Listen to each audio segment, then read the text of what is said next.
आज की तारीख में कोई अगर डिफाइन करना चाहे इंडियन इकोनॉमी को तो उसके लिए एक सेंटेंस काफ़ी होगा, गई भैंस पानी में। अब पानी से बाहर कब निकलेगा, कैसे निकलेगा, वो 10 साल भी लग सकते हैं, 20 साल भी लग सकते हैं, और ऐसा ही कुछ माहौल चलता रहा तो 70 साल भी लग सकते हैं। और ये जो इकोनॉमी का हाल है भारत का, इसका कारण कोरोना वायरस नहीं है बल्कि एपिडेमिक एक्ट 1897 है। अब पहले तो हम समझते हैं एपिडेमिक एक्ट क्या है, उसके लिए हमें समझना पड़ेगा एपिडेमिक वर्ड का मतलब क्या है, महामारी। एपिडेमिक वर्ड का मतलब समझने के लिए WHO के वेबसाइट पे आप देखिए इसका डेफिनेशन। एपिडेमिक का डेफिनेशन आप देख रहे हैं, द अकरेंस इन कम्युनिटी और a region of cases of an illness, specific health related behaviour और other health related events clearly in excess of normal expectancy. तो ये आपने देखा एपिडेमिक का डेफिनेशन, मतलब कि जितनी बीमारियां नॉर्मली होती हैं किसी एक पर्टिकुलर वस्तु से या किसी एक कारण से, उससे ज़्यादा और क्लियरली काफ़ी ज़्यादा बीमारियां हो तो उसे महामारी या एपिडेमिक का नाम दिया जा सकता है। अब मैं आपसे पूछता हूँ, अनबाइज्ड होकर बताइए, सोच के बताइए, क्या भारत में कोई एक पर्टिकुलर बीमारी ज़्यादा दिख रही है आपको? आप बोल रहे हैं केसेस बढ़ रहे हैं। देखिए, मैं केसेस नहीं बोल रहा हूँ, मैं बीमारी पूछ रहा हूँ। केसेस अलग है, बीमारी अलग है। बीमारी मतलब कि इंसान बीमार पड़ गया। केसेस तो भारत में आज के आंकड़ा जो है 1,25,000 केसेस अभी तक के हैं, 1,25,000 केसेस, उसके बारे में बाद में करेंगे। मैं बोल रहा हूँ बीमारी, कितने लोग बीमार पड़े हैं और कितने लोग मरे हैं, how many people died, right. So जो number of people died that is 4,000 से कम। और अगर इसमें भी एक क्वेश्चन है, क्वेश्चन ये है कि ये जो 4,000 लोगों का जो लेस देन 4,000 डेथ बता रहे हैं, इसमें क्या सारे के सारे कोरोना वायरस से मरे हैं, नंबर 1, या फिर कोमॉर्बिडिटी से मरे हैं या वायरस की ट्रीटमेंट से मरे हैं? ये कैसे डिफाइन होगा? कोई भी जो पॉजिटिव आता है और उनकी डेथ हो जाती है तो क्या वो ज़रूरी है कि कोरोना वायरस की वजह से ही मरे हैं?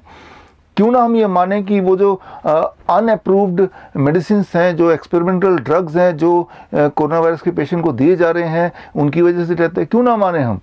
कम से कम एक आध तो उनकी वजह से मरे होंगे, लेकिन वो तो जीरो का आंकड़ा बता रहे हैं। तो यहाँ पे एक बड़ा क्वेश्चन है। लेकिन अब आप देखेंगे कि एक्सपोनेंशियली ये जो डेथ का आंकड़ा बढ़ता जाएगा। उसका एक खास कारण है, पिछले दिनों ICMR जो कि हेल्थ मिनिस्ट्री का एक पार्ट है, उसने डेथ सर्टिफिकेट का जो फॉर्मेट है उसमें वो बदलाव कर दिया। बदलाव ये मैंने आपको पिछले वीडियो में बताया था कि कोई अगर निमोनिया से डेथ होता है या फिर कोई ब्रेथलेसनेस से डेथ होता है, जिसे कहते हैं एक्यूट रेस्पिरेटरी डिस्ट्रेस सिंड्रोम, या फिर कोई कार्डिक इंजरी से डेथ होता है, या बॉडी में क्लॉट पाया जाता है, ब्लड क्लॉट, तो वो सारा कोरोना वायरस के खाते में आ जाएगा। मतलब ये कि पेशेंट का कोरोना वायरस पॉजिटिव आए, नेगेटिव आए, ना आए, कोई मतलब नहीं है। याद रखिए, पिछले साल हर साल लगभग निमोनिया से 1.5 लाख लोग मरते हैं भारत में, यानी कि इस साल वो 1.5 लाख लोग अगर मरते हैं तो वो खाता किस में जाएगा? कोरोना के।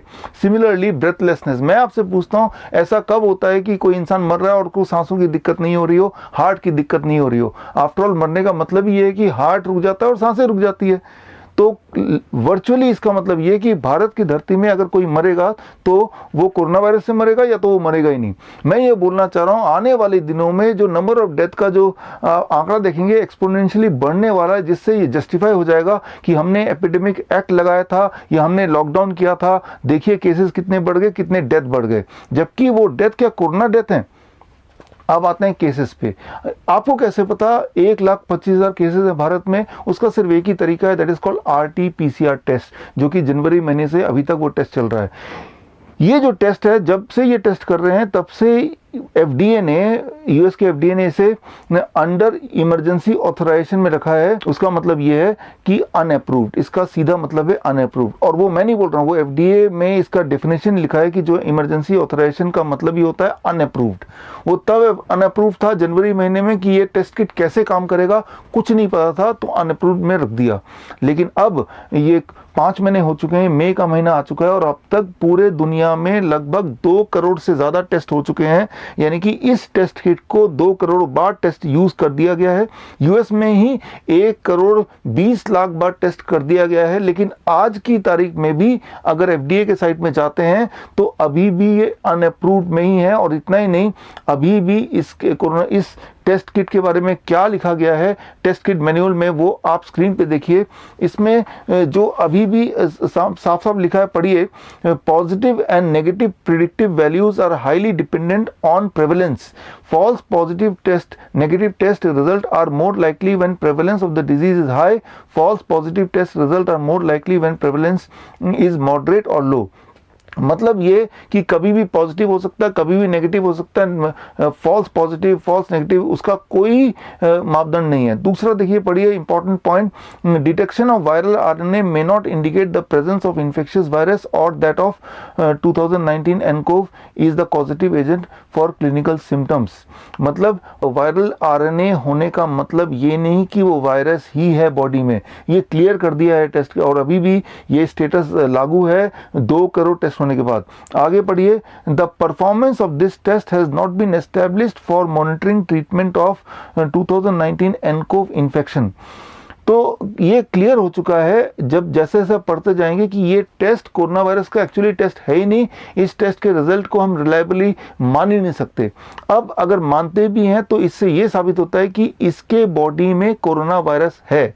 और भारत के केस में जो आंकड़ा आप देख रहे हैं वो बताया जा रहा है 1,25,000 केसेस हैं, 1,25,000 लोग बीमार हैं, ऐसा नहीं है, केसेस हैं। जितने लोगों के बॉडी में वायरस होगा उसको एक आंकड़ा मान लिया जाएगा। लेकिन सच बात तो यह है, जर्मनी के सैंपलिंग को देखें, आइसलैंड के सैंपलिंग को देखें, न्यूयॉर्क के सैंपलिंग को देखें, कई सारे देशों ने सैंपलिंग किया, उसमें यही आया कि उन देशों के ऑन एवरेज 10% से लेकर 14% लोगों के बॉडी में कोरोना वायरस आके जा भी चुका है। तो भारत के केस में अगर मैं एक्सट्रोपोलेट करूं तो ये बन जाता है करीब 14 करोड़ लोग। 140 करोड़ लोगों में से 14 करोड़ लोगों के बॉडी में कोरोना वायरस आके जा चुका है। ये मेरा एस्टिमेट है। इसका मतलब कि भारत में जो टोटल केसेस होने चाहिए वो है 14 करोड़ केसेस। लेकिन क्या 14 करोड़ लोग बीमार पड़े हैं? इलनेस, महामारी का कनेक्शन केसेस से नहीं है। महामारी की डेफिनेशन ये नहीं कि कितने लोगों के बॉडी में वायरस है उतने तो महामारी मानी जाएगी, नहीं।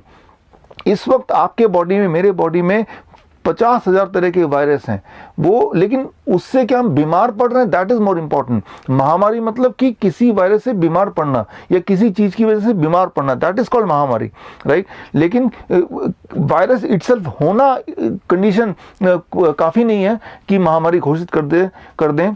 तो वायरस तो हमारे बॉडी में 50,000 है, दैट मीन्स कि 12 महीने महामारी ही लगा रहेगा। लेकिन क्या हम उससे बीमार पड़ रहे हैं, that is the most important thing.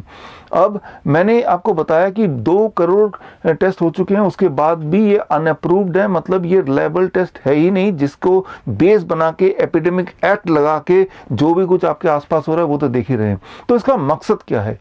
ये पूरा जो तामझाम, पूरा जो खेल देख रहे हैं, इसके पीछे का मकसद मैंने आपको 3 फरवरी को ऑलरेडी बता दिया था। 3 फरवरी 2020 मैंने वीडियो रिलीज किया था। वीडियो का नाम था corona virus the business of fear. ये वीडियो यूट्यूब ने 3 दिन के अंदर डिलीट कर दिया। फेसबुक में स्क्रॉल करके जाएंगे मेरे फेसबुक में तो 3 फरवरी में जाएंगे तो ये वीडियो आपको मिल जाएगा। और इस वीडियो में मैंने बताया था इसका कारण क्या है, और वही अब सत्य होते हुए दिख रहा है। कारण है, ये एक बिजनेस मॉडल है, चाइना और यूएस का किया हुआ एक खेल है, राइट, जिसमें सिर्फ इकोनॉमिक बेनिफिट के लिए किया गया है। चाइना का इकोनॉमिक बेनिफिट तो जग जाहिर है। हमने क्या किया, भारत ने अपने सारे कारखाने तो बंद कर दिए, तो अब सारी चीज हम चाइना से इंपोर्ट कर रहे हैं, चाहे वो थर्मोमीटर हो, चाहे वो टेस्टिंग किट हो, और वो भी जितना उसका वर्थ है उससे 5-7 गुना ज्यादा दाम पे घटिया माल इंपोर्ट कर रहे हैं। तो चाइना को कितना इकोनॉमिकली बेनिफिट हुआ ये आपको एक्सप्लेन करने की जरूरत नहीं है। अब बचा सवाल सिर्फ यूएस का। अगर आपको यूएस के बेनिफिट या इकोनॉमिक बेनिफिट के बारे में जानने की उत्सुकता है तो आप स्क्रीन पे दिए हुए लिंक में जाइए और जाके फोर्ब्स मैगजीन में 2 दिन पहले ही रिपोर्ट आई है, वो देख के आप चकरा जाएंगे, शॉक्ड हो जाएंगे कि यूएस को कितना ज़्यादा फ़ायदा हो गया है, उनको इकोनॉमिक बेनिफिट कितनी ज़्यादा हुई है पिछले 3 महीने के अंदर ये कोरोना के दौर में। आप बोलेंगे यूएस में तो केसेस बढ़ रहे हैं। देखिए, जो मैंने अभी डिफाइन किया, आईसीएमआर ने जो अपनी गाइडलाइन चेंज की डेथ की, द सेम गाइडलाइन सीडीसी ने कुछ 3 हफ्ते पहले चेंज किया अपने कंट्री के लिए कि वहाँ पे कोई मौतें होंगी तो कोरोना डॉक्टर को बताया गया, वहाँ के डॉक्टरों को, कि अगर कोई भी डेथ होती है यूएस के धरती में तो डॉक्टर बिना कोरोना के टेस्ट कराए भी उसको चाहे तो कोरोना डेथ बता सकता है, अगर टेस्ट के दौरान, अगर मरने से पहले कोई सिम्टम्स हो। सिम्टम्स कौन से हों मैंने आपको ऑलरेडी बता दिया, निमोनिया के सिम्टम्स हो या कार्डिक इंजरी हो, इस तरह की चीज़ें हो, तो डॉक्टर का मन करेगा तो कोरोना लिख देगा या लिखना चाहिए, ऐसा वहाँ पे इंसिस्ट किया गया फॉर द डॉक्टर्स। तो मतलब ये कि वहाँ पे जब केसेस बढ़ते हुए नजर आए, डेथ बढ़ते हुए नजर आएंगे कि भाई 60,000 लोग मर गए, 70,000 लोग मर गए, अब देखो 2 लाख लोग मर गए, देखिए वो सारे कोरोना से नहीं मरे, लेकिन वो डेफिनेशन चेंज हो गया। यानी कि यूएस में जब कोई मरेगा, भारत में जब कोई मरेगा तो एक्चुअली वो कोरोना से मरेगा, ऐसा हम मान लेते हैं, राइट। और उसके लिए कोई आरटी-पीसीआर टेस्ट करना है ऐसा ज़रूरी नहीं है। ये भी लिख दिया गया है कि बिना टेस्ट के डॉक्टर अपनी आंखों से देखेगा और तुक्का मार के लिख देगा कोरोना से मर गया, या नहीं लिखेगा तो लिखना ही पड़ेगा। बिकॉज जब भी कोई इंसान मरता है तो अक्सर ब्रेथलेसनेस होती है, अक्सर कार्डिक प्रॉब्लम होती है, अक्सर बॉडी में क्लॉट आ जाता है, यही सारे बेसिक कारण होते हैं, राइट। कैंसर में तो क्लॉटिंग से ही मरते हैं। तो आप जो डेथ के आंकड़े देख रहे हैं, यूएस के डेथ के आंकड़े देख रहे हैं, इंडिया के जो आने वाले टाइम में एक्सपोनेंशियली बढ़ने वाले हैं, so that will be a misleading thing to justify कि हमने जो सारा कुछ किया है या किया था या कर रहे हैं ये बहुत ही अच्छा कर रहे हैं। तो ये सारी बातें आपको समझना होगा ताकि हम अब सोचें, दिमाग लगाएं कि वो भैंस को पानी से कैसे निकालें। मैं doctor Vishwaroop Chaudhary, all the best, thank you, जय हिंद।